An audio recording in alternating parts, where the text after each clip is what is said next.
இது ஒரு அழகான கிராமம். இதோட பேரு ரங்காபுரம். இந்த கிராமத்துல ராமையான்னு ஒரு மளிகை கடை வியாபாரி இருந்தாரு. ஊர்ல அவருக்கு நல்ல பேர் இருந்துச்சு.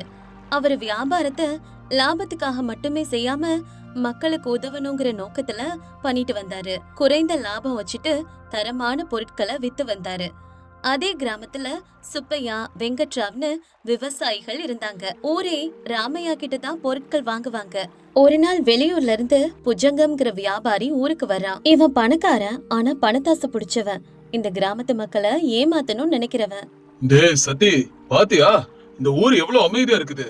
இங்க இருக்க விவசாயிங்க எல்லாம் ரொம்ப வெள்ளந்தியா இருக்கிறாங்கடா. இவங்களை ஏமாத்துறது ரொம்ப ஈஸி போல. நம்ம சிட்டில இருந்து வந்திருக்கிறோம், நம்ம கிட்ட நிறைய பணம் இருக்குது. இதெல்லாம் அவங்க கிட்ட சொல்லி நம்ப வைக்கணும். அப்பதான்டா அவங்க விளையிற பொருட்கள் எல்லாத்தையும் நம்ம கிட்ட விப்பாங்க. நிஜம்தான் ஐயா. ஆனா அந்த ராமையான்னு ஒரு மளிகை கடைக்காரன் இருக்கானே, அவன் கொஞ்சம் புத்திசாலியா தெரியுறான். ஊரே அவன் பேச்சதான் கேக்குது. அவன் நமக்கு குறுக்க வராம பாத்துக்கணும். அதான் ரொம்ப முக்கியமான விஷயம். டேய், அந்த சில்லறை கடை ராமையா எனக்கு ஒரு போட்டியா? அவனை பணத்தாலேயோ இல்ல புத்திசாலித்தனத்தாலேயோ மண்ணை கவ வைக்கிற பாரு. முதல்ல இந்த ஊர்ல ஒரு குடோனை வாடகைக்கு எடுப்போம். நாளையில இருந்து நம்மளோட மகாலட்சுமி வியாபாரங்கிற போர்டை மாட்டு. அதுக்கப்புறம் நம்ம வேலை ஆரம்பிச்சுக்கலாம். இப்படி தன்னோட வேலைக்காரன் சத்திக்கிட்ட சொல்றான் புஜங்கம். அதுக்கப்புறம் புஜங்கம் அந்த ஊர்லயே ஒரு பெரிய வீட்டை வாடகைக்கு எடுத்து அதுல தானியம் கொள்முதல் செய்யற மையத்தை தொடங்குறான். ராமையா கொடுக்கற விலையை விட ஒரு மூட்டைக்கு 10 ரூபாய் அதிகம் தரதா சொல்றான். அதை கேட்டு விவசாயிகளும் ஆசைப்படுறாங்க. இது சுப்பையா, வெங்கட்ராவ். என்ன வெங்கட்ராவ், கேட்டீங்களா? அந்த நகரத்து வியாபாரி புஜங்க ஐயா நம்ம தானியத்துக்கு ராமையா கொடுக்கறத விட அதிக விலை தருவாராம். அப்படியா? அது நல்ல விஷயம் தானே. ராமையா நல்லவர் தான். ஆனா வியாபாரம்னு வந்த அப்புறம் எங்க நமக்கு லாபம் கிடைக்குதோ அங்கேதான் நம்ம விக்கணும். அதனால நான் என்ன சொல்றேன்னா, இந்த வருஷம் நம்ம விளைச்சல இந்த புஜங்க ஐயா கிட்டே கொடுக்கலாம். அப்படி விவசாயிகள் எல்லாருமே முடிவு பண்ணி அவங்களோட விளைச்சல புஜங்கத்துக்கிட்ட கொண்டுட்டு போறாங்க. புஜங்கம் அவங்கிட்ட இருந்த தராசை வச்சு தானியத்தை எடை போட்டான். ஆனா அந்த தராசுல ஒரு மோசடி இருந்துச்சு. தராசோட அடியில ஒரு சின்ன காந்தம் பொருத்தி இருந்தா. அதனால விவசாயி எவ்வளவு தானியம் போட்டாலும் எடை குறைவாதான் காட்டும். அப்படி விவசாயிங்களுக்கு தெரியாமலே ஒரு மூட்டை தானியத்துக்கு 10 கிலோ கூடுதலாவே சுருட்டிக்கிட்டான் புஜங்கம். இப்படி இவன் இங்க மோசடி பண்ணிட்டு இருக்க ராமையா தன்னோட கடையில இப்படி நினைச்சிட்டு இருக்காரு. இன்னைக்கு என்ன கடையில கூட்டமே இல்ல, ஜனம் எல்லாம் குறைஞ்சிட்டாங்க. விவசாயிங்க எல்லாரும் அந்த புது வியாபாரி கிட்டமே போறாங்க போல இருக்கு. அதிக விலை கொடுக்கறான்னா சந்தோஷம்தான். ஆனா நகரத்து ஆட்கள் அவ்வளவு எளிதா நஷ்டத்துக்கு வியாபாரம் செய்ய மாட்டாங்க. இதுல ஏதோ மர்மம் இருக்கும் போல இருக்குதே, என்னன்னு தெரியல. பாக்கலாம். அப்படியே கொஞ்ச நாட்கள் போக ஒரு நாள் சுப்பையா சோகமா ராமையாவோட கடைக்கு வராரு. என்ன சுப்பையா, முகம் எப்படி வாடி போயிருக்கு? விளைச்சல் முழுசும் அந்த புது வியாபாரி கிட்டே வித்துட்டல, கை நிறைய பணம் வந்திருக்கணுமே. என்ன பணம் ராமையா? எல்லாம் மாயமா இருக்குது. என் விளைச்சல பார்த்தா மழை போல இருந்துச்சு. ஆனா அந்த வியாபாரி கிட்ட எடை போட்டா ரொம்ப கம்மியா தான் வந்துச்சு. என் நிலத்துல எப்பவும் 50 மூட்டை வரும். இந்த முறை பார்த்தா 40 மூட்டை தான் வந்துச்சு. விளைச்சல் குறைஞ்சிருச்சோன்னு நினைச்சேன். ஆனா விளைச்சலும் குறையலப்பா. என்ன நடக்குதுன்னே புரியல. அந்த வியாபாரி கணக்கு என்னன்னே தெரியலப்பா. விளைச்சல்லாம் குறைஞ்சிருக்காதுப்பா, வேற எங்கேயோ தப்பு நடந்திருக்குது. ஆமா, வெங்கட்ராவோட நிலைமை என்னாச்சு? அவர் நிலைமையும் அதேதான். அதோட அந்த வியாபாரி பணத்தை உடனடியா குடுக்கறது இல்ல. பாதி பணத்தை இப்ப வாங்கிக்கிங்க, மீதி பாதி ஒரு வாரம் கழிச்சு வட்டியோட தரேன்னு சொல்றான். எங்களால ஒண்ணுமே பேச முடியலப்பா. எல்லாம் ரொம்ப குழப்பமா இருக்கு. அவரை நம்பலாமா வேணாமா எங்களுக்கு ஒண்ணுமே புரியலப்பா. ஓ சரி சரி, நான் ஒரு தடவை அந்த புஜங்கத்தை பார்த்து பேசுறேன், நீங்க யாரும் கவலைப்படாதீங்க. அப்படி சொன்ன ராமையா அன்னைக்கு சாயங்காலம் புஜங்கத்தோட குடோனுக்கு போறாரு.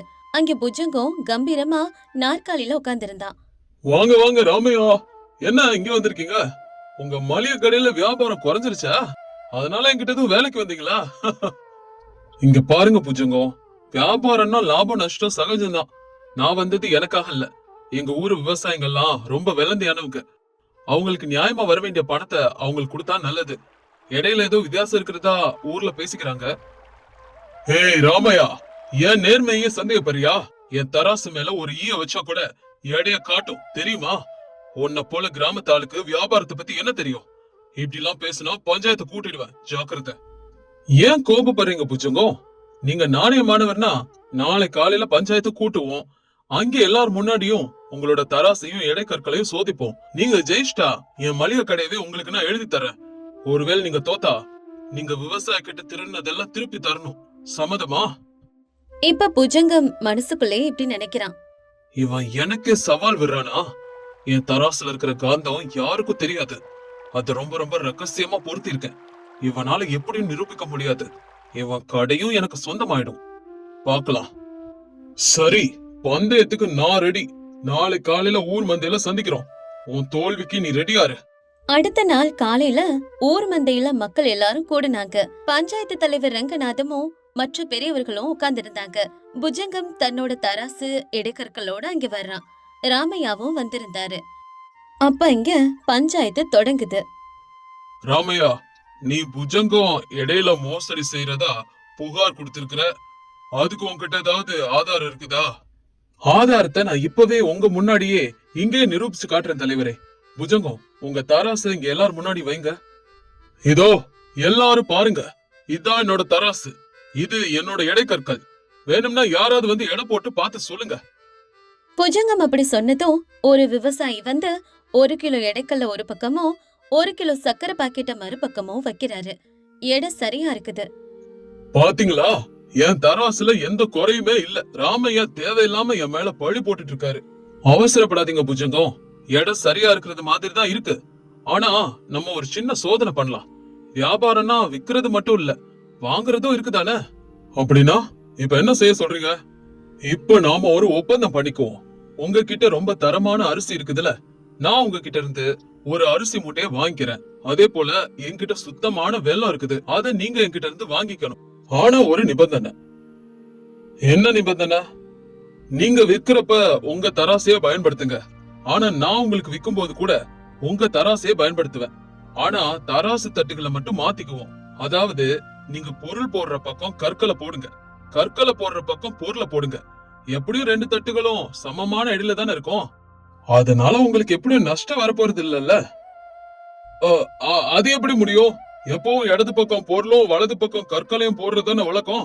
வழக்கத்தை மாத்தினா அபசகுணம் ஆயிடும். வியாபாரத்துல வழக்கத்தை விட நம்பிக்கை தானே முக்கியம். தராசுல குறையில்லாதப்போ தட்டுகளை மாத்தினா என்ன நஷ்டம் வரப்போகுது? வெறும் தட்டுகளை மாத்தி எடை போட நீங்க ஏன் இவ்வளவு பயப்படுறீங்க? தைரியமா பண்ணலாம்ல. ராமையா கேக்குறதுல தப்பு இல்லன்னு தோணுது புஜகம். உன் தராசு உண்மையானதா இருந்தா தட்டுகளை மாத்தினாலும் எடை சரியா தானே வரணும். அப்புறம் ஏன் யோசிக்கிற? தலைவர் அப்படி சொன்னதும் புஜங்கத்தோட முகம் வெளுத்து போயிடுச்சு. ஏன்னா அவன் தராசோட ஒரு பக்க தட்டோட அடியில மட்டும்தான் காந்தத்தை பொருத்தி இருந்தான்.